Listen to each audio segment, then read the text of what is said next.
Cecil Stedman died the same way he lived. Planning 10 moves ahead, the alarms were screaming, red lights flooded the underground halls of the GDA bunker. Monitors cracked, soldiers ran in every direction. Somewhere above him, the world was ending again. Another Viltrumite attack, another impossible situation. Another reminder that no matter how many contingency plans he built, power always beat preparation in the end. Cecil sat alone in the command room, blood running down his shoulder, staring at dozens of dead screens while Earth burned. He had spent decades protecting humanity through manipulation, lies, black ops and sacrifices nobody would ever know about. And now, none of it mattered. Omni-Man had been one nightmare. Thrag had been worse. The Empire never stopped coming. Humans kept dying. Heroes kept failing. Cecil pressed a hand against his wound and laughed quietly to himself. Not because anything was funny. Because for the first time in years, he finally ran out of options. Then the ceiling exploded. Heat swallowed the room. Metal bent like paper. And the last thing Cecil Stedman saw before death was the face of a Viltrumite staring down at him with complete indifference. Then everything went black. When Cecil opened his eyes again, he instantly knew something was wrong. The ceiling above him looked old, cheap. There was no reinforced steel, no security systems, no digital interface projected onto the walls, just a spinning fan and faded paint. His body felt smaller too, younger. He sat up instantly, heart pounding, mind racing faster than a supercomputer. He checked his hands first, smooth skin, no scars, no aging. Then he looked toward a mirror across the room and froze. A teenager stared back at him. Young Cecil. Before the GDA, before the scars, before the monsters, before the world broke him into the cold strategist everyone feared. At first, he thought it was a dream. Then he saw the calendar.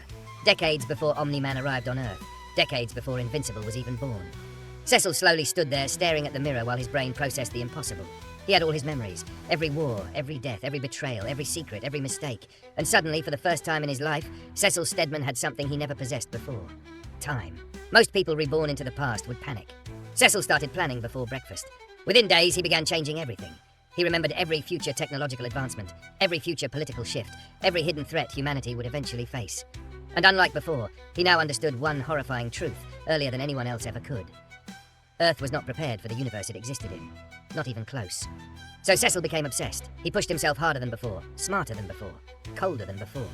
He climbed through government ranks at terrifying speed because he already knew how the system worked.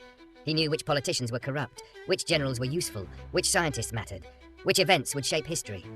Every conversation became calculated. Every friendship became a resource. By the time he reached adulthood again, he had already started laying the foundation for a completely different future. The GDA formed years earlier than it originally did. Secret facilities appeared across the planet. Research into extraterrestrial biology accelerated decades ahead of schedule. Cecil even began hunting future threats before they became threats at all. The Mauler twins, captured earlier. D.A. Sinclair, recruited before becoming unstable. Darkwing, trained harder. The Guardians of the Globe, stronger, smarter, more coordinated. But none of that was his real focus. Omni-Man was. Nolan Grayson haunted Cecil's mind every second of every day. Because this time, Cecil knew exactly what Nolan truly was the moment he landed on Earth. A Viltrumite agent. A sleeper conqueror. A ticking apocalypse pretending to be a suburban dad, and Cecil refused to let history repeat itself. The original timeline taught him something brutal. You could not overpower Viltrumites through strength alone. You needed preparation, ruthlessness, psychological warfare. So Cecil prepared for 20 years straight. He secretly built anti-Viltrumite protocols long before Nolan ever put on the Omni-Man suit. Specialized weapons, frequency-based attacks, chemical research, space surveillance systems, contingency bunkers hidden beneath oceans and mountains, entire black sites dedicated solely to killing one man if necessary. But the biggest change came from something even Cecil did not expect. He approached Nolan early, years before the Guardians massacre, years before Mark got powers. He invited Nolan into the GDA willingly, not as a hero to monitor from a distance, as a partner. Cecil played the long game perfectly. He treated Nolan with respect, trust, cooperation, no suspicion, no hostility. And because of that, Nolan slowly lowered his guard around him in ways that never happened in the original timeline. The two men developed a strange relationship over the years. Not friendship exactly. More like mutual acknowledgement between predators smart enough to recognize each other. Cecil listened carefully whenever Nolan spoke about Viltrum, about strength, about duty, about the Empire. Every sentence became intelligence stored for later use. But deep down, Cecil knew something else too. Nolan loved Debbie. In the original timeline, that love changed him. Mark changed him. Humanity changed him. So Cecil became determined to protect that future no matter what. He manipulated events carefully to ensure Nolan stayed connected to Earth emotionally. Certain missions never happened, certain conflicts got avoided, certain tragedies disappeared entirely because Cecil quietly redirected history from the shadows. And then Mark Grayson was born. The moment Cecil learned Debbie was pregnant, he nearly felt sick from relief. Because despite everything, despite all the calculations and paranoia and preparation, Mark represented hope. Real hope. A human Viltrumite hybrid capable of surpassing everything before him. This time, Cecil watched Mark grow up from the beginning with full awareness of what he would become. And unlike the original timeline, Cecil refused to repeat his old mistakes. No manipulation, no emotional distance, no waiting until disaster struck. He personally supervised Mark's future from afar like a guardian demon hidden behind curtains. When Mark got his powers, Cecil was ready immediately. Training programs activated within hours. Specialized combat education started early. Mark learned strategy alongside strength this time. He learned about intergalactic politics before even fighting his first villain. Cecil turned him into something terrifyingly effective. A Viltrumite raised by humanity's greatest strategist, but changing history created new problems too. Bigger ones. The more Cecil altered events, the more unstable the timeline became. Threats appeared differently now. Angstrom Livy became dangerous earlier, the Sequids spread faster, even robots started evolving in unpredictable ways because the world around him had changed so dramatically. Cecil understood the terrifying truth of time manipulation quickly. Every solved problem created 3 unknown ones, but he adapted like always. He always adapted. That was what made Cecil Stedman dangerous. Not strength. Not power. Persistence, the willingness to do what nobody else could stomach. And over time, people started noticing something strange about him. He seemed impossible to surprise. Assassination attempts failed mysteriously. Alien invasions got stopped before they escalated. Criminal empires collapsed overnight. It almost felt like Cecil could see the future, which in a way he could. Eventually, Nolan noticed too. One night, years later, Nolan confronted him privately inside a GDA facility. No cameras, no guards, just the two of them standing in silence. Nolan asked him one simple question. Who are you really? And for the first time in decades, Cecil hesitated. Because how do you explain something like this? How do you explain waking up in your younger body carrying memories of humanity's extinction? How do you explain spending every waking moment trying to outsmart destiny itself? Cecil finally looked Nolan dead in the eyes and told him the truth. Not all of it, but enough. He told Nolan he knew what Viltrum planned. He told him Earth would eventually become a battlefield. He told him millions would die if they stayed unprepared. And Nolan listened carefully the entire time without interrupting once. Then Nolan asked the most dangerous question possible.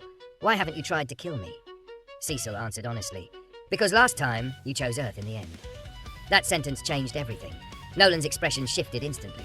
Confusion, suspicion, fear. Cecil realized too late what he accidentally revealed. Last time. Nolan grabbed him by the collar so fast the room exploded from the shockwave, but Cecil never flinched. He simply stared back calmly while blood ran down his forehead. Then he said the one thing Nolan never expected to hear from any human. I know you loved Mark enough to betray your empire. Silence filled the room, heavy silence, the kind that changes history forever. Nolan slowly released him, and from that moment onward, their relationship transformed completely. Nolan no longer viewed Cecil as merely a clever human bureaucrat. He viewed him as something unknown, something dangerous, something possibly beyond his understanding. And honestly, he was right to fear him. Because Cecil Stedman, with prep time and future knowledge, became the single most terrifying human being on Earth. He prevented wars before they started. He weaponized information decades ahead of schedule. He turned Earth into a hidden fortress disguised as a normal planet. By the time the Viltrum Empire finally arrived in force, they discovered a nightmare waiting for them. Reanimant armies enhanced with Viltrumite biology. Space stations equipped with experimental gravity weapons. Heroes trained specifically to counter Viltrumite combat patterns. And at the center of it all stood Cecil Stedman, older once again, staring calmly at an incoming invasion fleet with the confidence of a man who already watched this war happen once before. The battle for Earth became completely different from the original timeline. Humanity still suffered, people still died. Viltrumites were still monsters. But this time, Earth fought back properly. Mark became stronger earlier. Nolan defected sooner. Alan united resistance forces faster. Even robots stayed loyal longer because Cecil monitored him carefully from the start. It almost looked like humanity might actually win, but victory always carried a price. Cecil learned that no matter how much knowledge he possessed, no matter how perfectly he planned things, some sacrifices stayed unavoidable. Some people still died. Some cities still burned. Some horrors could never fully disappear. And deep inside, that truth slowly started breaking him again. Because Cecil remembered every version of these people, every alternate death, every changed timeline, every person he saved here only to lose somewhere else. His mind became crowded with ghosts from 2 different lives. Eventually, during the final stages of the war, Mark confronted him directly. Not as a child anymore, as a leader. Mark demanded to know how Cecil always seemed prepared for everything. Why he acted like he had already seen every tragedy before it happened. And after years of secrets, Cecil finally told him everything. The death, the rebirth, the memories, the endless second chance he spent trying to save humanity. Mark listened quietly. Then he asked something simple. Was it worth it? Cecil looked out over the ruined battlefield for a long time before answering. Humanity survived longer this time. Mark shook his head slowly. That's not what I asked. And for once, Cecil Stedman had no immediate answer ready. Because the truth was complicated. He saved millions, yes, but he also became colder faster. More isolated, more paranoid. He spent his second life carrying knowledge no human mind was meant to hold. Every relationship became distorted by future memories. Every decision carried the weight of knowing possible outcomes. He was never truly living. He was managing disasters before they happened, existing as humanity's exhausted chess master, trapped in an endless game against extinction. But then Cecil looked at Mark, really looked at him, at the hero standing there alive, stronger, wiser, better prepared than before. And for the first time since his rebirth, Cecil smiled genuinely. Because in the original timeline, humanity survived through luck, sacrifice, and miracles. In this timeline, they survived because someone remembered the apocalypse before it arrived. And maybe that was enough. Maybe saving even one world made the burden worth carrying. So while the universe continued spiraling into chaos around him, Cecil Stedman kept doing what he always did best. Planning, watching, preparing. Because somewhere out there, another threat was always coming. And God help the universe if they underestimated a man who already lost everything once before.